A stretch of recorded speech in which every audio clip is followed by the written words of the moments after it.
Uma parte essencial do trabalho inicial para quem vai começar a atender um aluno que tem autismo ou alguma outra condição parecida é elaborar um bom PIC, um bom plano de intervenção comportamental.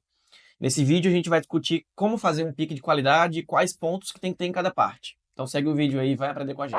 Então primeiro que PIC tem um monte de nome. Pode ser PIC ou PEI, que é Plano de Ensino Individualizado. A gente está falando de um plano de intervenção comportamental geralmente adotado em clínica, tá? Se você está querendo saber sobre PEI escolar, a gente vai fazer outro vídeo ainda no canal sobre isso. Esse aqui é sobre plano de intervenção clínica. O PEI, o PIC, né, é um documento que é elaborado pelo terapeuta e que vai conter as metas de aprendizagem, né? Tem que ter ali alguns dados sobre o aluno, tem que ter objetivos de curto, médio e longo prazo e tem que ser estruturado de modo a indicar qual é a progressão da terapia, né? Lá no PEI tem dizendo o que o aluno vai ter que aprender em cada área. Geralmente é baseado em uma avaliação específica. Então, sei lá, você conduziu com o seu aluno o VB-MAP ou a ABLS, enfim, algum protocolo de avaliação. Aí depois disso você elabora um PEI, que vai estar lá bonitinho, o que é que ele tem que aprender, né? Para nomeação, para fazer pedidos, para imitação, enfim. Então vai estar tudo bonitinho lá descrito com os objetivos de curto, médio e longo prazo para cada área. Vamos começar vendo o primeiro ponto que tem que ter no PEI, que é a introdução. Nessa introdução, né, na identificação do aluno ali, primeiro ponto, você tem que colocar primeiro, obviamente, né, o nome do aluno, o nome dos responsáveis, algum contato, pode ser e-mail, telefone dos responsáveis, enfim.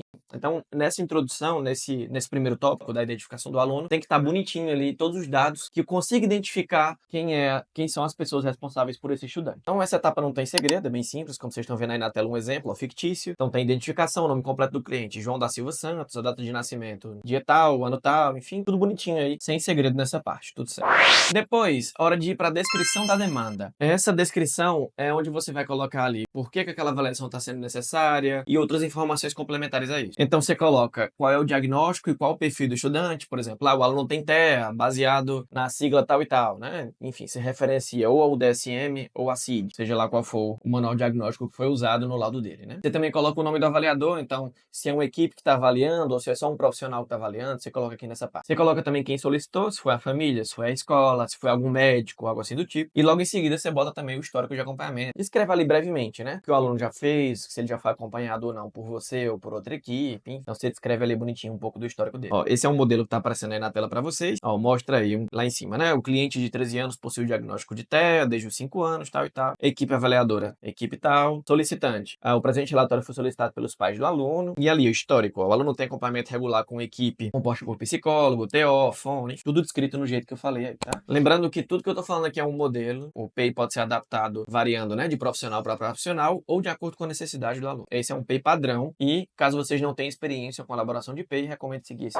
Depois chega no ponto 3, que é o ponto da duração do plano. Aqui você vai dizer até quando que esse PEI serve, quais são as condições de atualização e revisão dele, enfim. Então dá uma olhada aí. Olha só os pontos que tem que ter, tá aparecendo aí na tela. O período de validade, então, ó, o plano de intervenção apresentado nesse relatório terá validade de 6 meses, né? A validade padrão costuma ser 6 meses, mas também pode ser de 1 ano, a depender do profissional, ou até de 3 meses. Tem planos que são revisados a cada 3 meses por completo. Não é tão comum. O mais comum é que seja semestral ou anual. Fica de olho nessa dica aí que você vai economizar algum tempo fazendo esse PEI. Você também coloca um pouco sobre os critérios de avaliação utilizados. Então tá aí na tela, por exemplo, ó. A avaliação dos resultados do plano de intervenção será realizada por meio de reuniões mensais com equipe multi. Será considerado um resultado positivo caso haja uma diminuição dos comportamentos agressivos, enfim. Aí você coloca lá quais são os critérios de sucesso do aluno para que o plano seja bem feito ou não. E também você coloca como vai ser feita a revisão do plano. Então, ó, a revisão do plano de intervenção será realizada após o período de 6 meses de vigência. No caso, foi os 6 meses que foram estabelecidos lá como duração total do plano, né? Caso necessário, a gente faz ajuste de estratégia para atender as necessidades específicas do aluno se surgir. Então, você bota ali bonitinho, na duração do plano, todas as informações. Revisando, tem que ter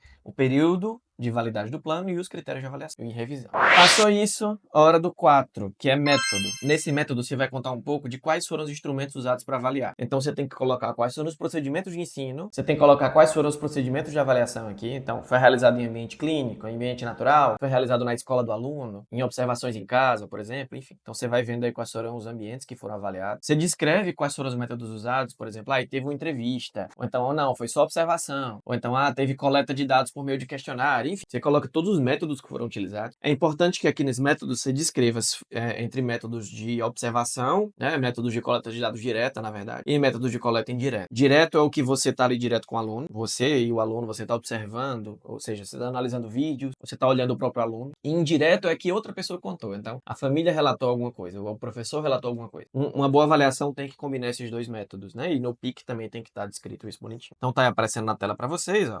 Tem que ter procedimentos e métodos. Além disso, a gente descreve qual foi o protocolo de avaliação utilizado. No caso aqui do exemplo fictício, foi o VibMap. O protocolo VibMap é uma avaliação comportamental, aí eu descrevo o que o VibMap tem.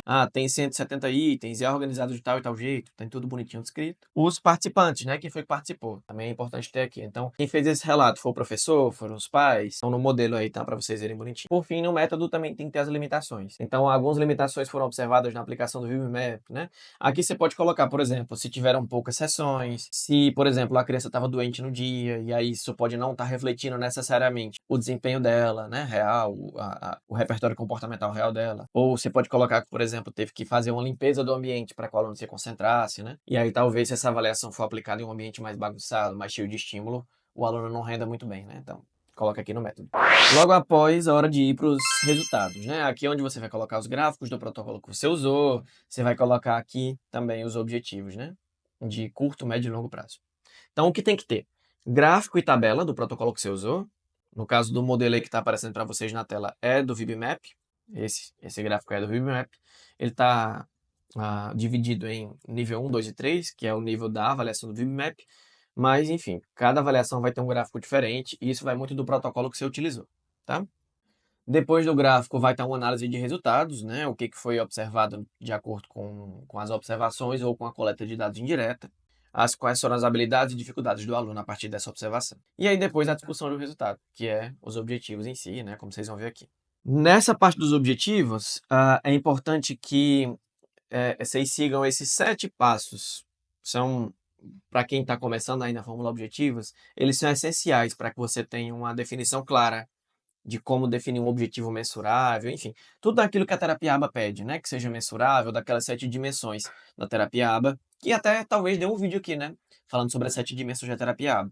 Se vocês quiserem um vídeo falando sobre as dimensões da terapia ABA, comenta aqui embaixo que a gente faz. 7 passos para se formular um objetivo, olha só. Então, 7 perguntinhas, né? Primeiro, então quem? Você vai ter que referir-se a quem que vai responder aquilo, né? Então, no caso aqui, o aluno João, um exemplo fictício. O quê? Ou seja, qual a habilidade que ele vai ter que emitir? Ele vai ter que usar comunicação alternativa, por exemplo. Como? Ou seja, de que maneira?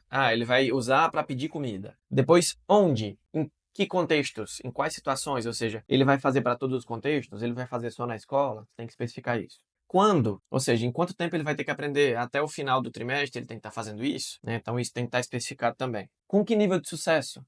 Então, ele tem que fazer 10 vezes por dia, tem que fazer 5 vezes por dia, enfim, isso tem que estar especificado. E por último, qual? Ou seja, qual o jeito que você vai verificar se ele está aprendendo ou não, né? Se vai ter observação do professor, enfim. Então, olha só, um exemplo final que fica. Até o final do trimestre, João deverá usar a comunicação alternativa para solicitar comida e bebida em todas as configurações, pelo menos 10 vezes por dia, medido por uma planilha com registro e observação dos professores. Esse é um modelo ideal de objetivo. E aí você vai fazer um para cada área que você avaliou. Você vai fazer um de curto, um de médio, um de longo prazo, né? Pelo menos um. Não precisa ser só um, né? Você pode fazer 2 ou 3 por área. Vai muito do que foi coletado na avaliação. Esse aí na tela é um exemplo contando as duas coisas, né? A descrição do operante, do que é, no caso, o intraverbal, e logo após os objetivos de curto, médio e longo prazo. Bonitinho, aí. Curto prazo 1 mês, médio prazo 3 meses e longo prazo 6 meses. Geralmente é assim, né? Mas se sua avaliação é anual, é de 12 meses, aí você tem que calcular para deixar proporcional aqui. Seria, no caso, 2 meses, 6 meses e 12 meses, né? Só dobrar a quantidade aqui que já dá o valor certo. E por fim, conclusão. Na conclusão, a gente tem que colocar quais são as implicações clínicas que esse relatório traz, né? O que ele vai trazer dos pontos positivos e negativos observados do aluno, né? O que ele tem de potencialidade, o que ele ainda precisa desenvolver mais e também tudo que ele foi bem. Então, você coloca tudo isso aqui na conclusão. Você coloca recomendações também, por exemplo, se ele teve muita dificuldade em questões motoras, você pode recomendar aqui que ele faça alguma terapia motora, né? Ele pode fazer, por exemplo, psicomotricidade, ou pode ter acompanhamento de um educador físico, algo do tipo. Você pode colocar recomendações aqui na conclusão. Se você quer que ele faça uma terapia específica, também você pode colocar aqui, né? Por exemplo, ele tem muita dificuldade em leitura, então recomendo que ele faça a psicopedagogia, ou que ele tem acompanhamento pedagógico, enfim, tudo isso aqui. Logo após isso, hora do prognóstico, então você coloca ali se ele tem uma previsão de sucesso, de acordo com o que foi observado, ou se ele está em uma perspectiva de regressão, né, de comportamento. Então, você pode colocar aqui, né, o prognóstico. É sempre bom que o prognóstico seja esperançoso, né? Você não vai colocar num relatório que o aluno não vai aprender, até porque como já é uma máxima da nossa área, né? Todo mundo que é vivo aprende. Então, a gente tem capacidade de aprender, todo mundo tem capacidade de aprender. Basta que sigam as recomendações do protocolo, do que foi elaborado aqui, né? E no encerramento você coloca ali uma conclusão e tudo mais, né? Nesse prognóstico, um adendo aí, é importante que você coloque até sobre a velocidade de aprendizagem, né? O aluno está continuamente aprendendo em uma velocidade reduzida ou uma velocidade acelerada, depende muito do como seu aluno está aprendendo. Mas enfim, a gente não vai mentir, a gente vai descrever o que é a capacidade do aluno, de acordo com o que foi observado na avaliação, enfim, e principalmente se o aluno está passando por uma reavaliação, se teve progressão desde a última avaliação para essa agora, você também coloca aqui, né? Então tá aí no modelo bonitinho, ó, implicação, recomendação. Quem quiser dar uma olhada com calma, pausa o vídeo aí e vê esse modelo que está na tela. É isso, eu sei que nesse vídeo curto a gente não vai esgotar todas as dúvidas que você tem sobre isso, mas se tem algo que não ficou claro, comenta aqui embaixo que a gente faz um novo vídeo ou responde seu comentário.